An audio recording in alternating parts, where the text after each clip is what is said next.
राम राम दोस्तों, मैं आपकी प्यारी दुलारी चुगल किशोरी। कैसे हैं आप लोग? हम तो बिल्कुल ठीक हैं और रोज की तरह आपकी चुगल किशोरी आपके सामने हाजिर है ढेर सारी ओरिजिनल चुगलियां लेकर।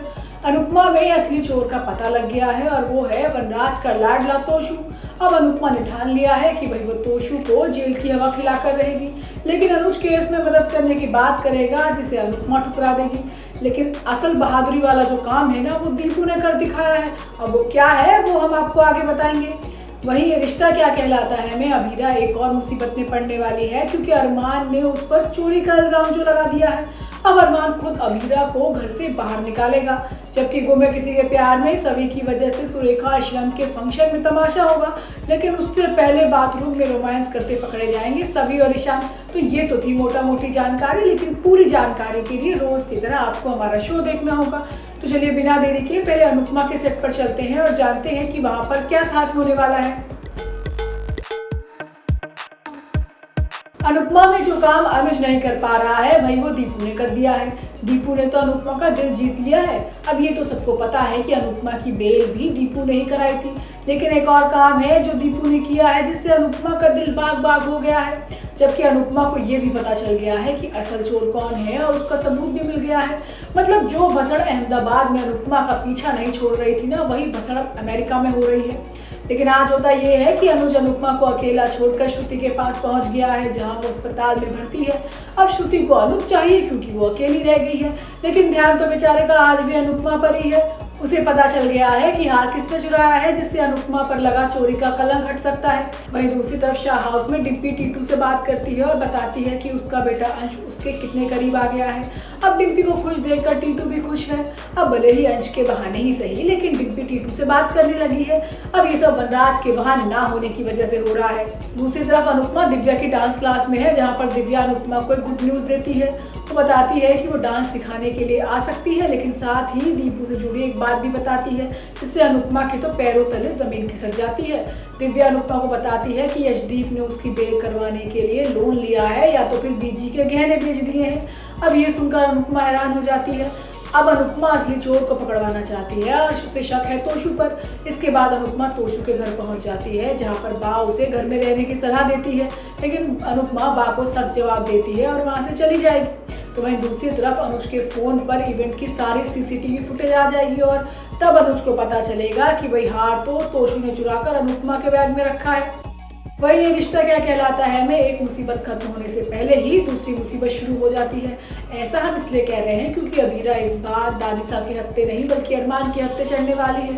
अब अरमान खुद अभीरा को घर से बाहर निकालेगा, जबकि रूही बहुत खुश है क्योंकि अरमान ने कह दिया है कि भाई मानव रूही के लायक नहीं है। अब रूही को लग रहा है कि अरमान आज भी उससे प्यार करता है, लेकिन जताता नहीं है। आज होता ये है कि रूही की शादी की बात चल रही है। अब विद्या को छोड़कर हर कोई चाहता है कि भाई रूही अपना घर बसा ले, लेकिन खुद अरमान नहीं चाहता कि रूही की दूसरी शादी हो। अरमान सबको घर में बताता है कि मानव अच्छा लड़का है, लेकिन रूही के लायक नहीं है। अब माधव और बाकी सब सवाल करते हैं कि मानव में कमी क्या है। अब अरमान का कहना है कि मानव अच्छा है लेकिन रूही के लायक नहीं है, वो रूही को संभाल नहीं पाएगा। अब अरमान का फैसला सुनकर विद्या खुश हो जाती है, लेकिन हर कोई परेशान हो जाता है।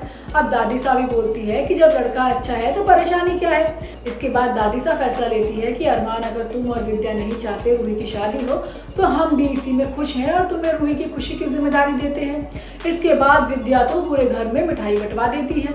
अब रूही अरमान से अकेले में बात करती है, जहां अरमान साफ कर देता है कि भाई वो उसके अच्छे के लिए ही सब कुछ कर रहा है। अब रूही को लगने लगता है कि अरमान की जिंदगी में वही जरूरी है और हमेशा रहेगी।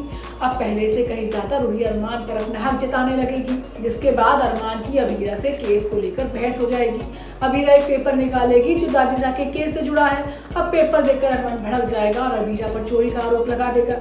इसी वजह से वो अभीरा को कमरे में छोड़कर चला जाएगा और जल्द ही अभीरा भी खुद घर छोड़ने वाली है। वही गुमे किसी के प्यार में सभी और ईशान दोनों कमरे में नहीं बल्कि बाथरूम में रोमांस करने वाले हैं और पूरा कॉलेज इसका गवाह बनेगा। जबकि ईशान के मामा की वजह से अनवी बीमार होने वाली है। अब मामा की नजर अनवी पर खराब है और बेचारी डर की वजह से किसी को बता भी नहीं पा रही। अब देखना होगा कि सभी इस मामले से कैसे पर्दा उठाती है। लेकिन आज होता ये है कि सभी की वजह से कॉलेज का नाम खराब होने से बच गया है और ईशान एक बार फिर सभी से माफ़ी मांगने की कोशिश करेगा। अब सभी इस बार भी ईशान को माफ़ करने से इनकार कर देगी। ईशान सभी का पीछा करते करते बेचारा लेडीज टॉयलेट में पहुंच जाएगा। अब अंदर जाने के बाद ईशान को एहसास हो जाएगा कि उसने यहाँ आकर गलती कर दी है। बेचारा ईशान टॉयलेट से जैसे ही बाहर निकलेगा कॉलेज के बच्चे उसे घेर लेंगे। अब सभी बच्चे ईशान का मजाक बनाएंगे और उसे जोरू का गुलाम भी कहेंगे। तो वहीं दूसरी तरफ मामा सभी का सगा बनने की कोशिश करेगा। अब ईशान का मामा सुरेखा से बात करेगा और कहेगा कि भाई सभी इस घर की बहू है, सो उसे अपना ले। अब सुरेखा भी अपने भाई की बात नहीं टाल पाती। अब घर में फंक्शन का माहौल है और मामा ने पूरा रंग जमा रखा है, लेकिन मामा जानबूझकर अवनी को छूने की कोशिश करेगा। अवनी बेचारी पहले से ही मामा से डरकर बीमार हो गई है। अब देखना होगा कि अवनी और जो मामा का राज है वो कब तक सभी से छिपा रहता है और पता लगने के बाद सभी क्या करती है। तो दोस्तों ये तो थी आज के तीनों सीरियल की पूरी जानकारी। आपको हमारा शो कैसा लगा हमें लाइक कमेंट करके जरूर बताइएगा।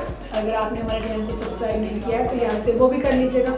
हम आपसे फिर मिलने आएंगे इसी समय पर नई जानकारी के साथ। राम राम।